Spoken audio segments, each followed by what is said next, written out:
नमाज कायम करो इसका मतलब की है?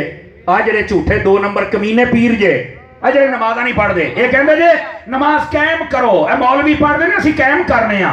तो मैं क्या बेगैरता है जो तेनू मां ना समझ आया है करबला च इमाम हुसैन नू समझ क्यों नहीं आया?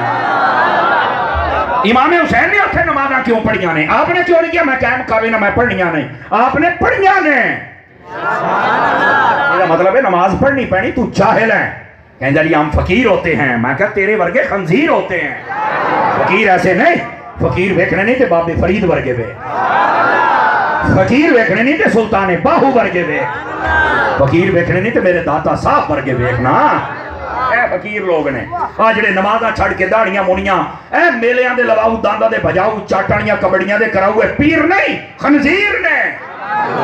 यार गल मैं करदा पिया तुहाडे साह एवें सुक्के पै ने, इन्हां दी धूड़ मैं छंडदा पिया तुहानू। यार जेड़ा होना मैनू समझ आ रही है? इस वास्ते नहीं मौली साहब थोड़ा जिहा तुसीं सख्त बोलदे पे हो। मैं कहा शुक्र कर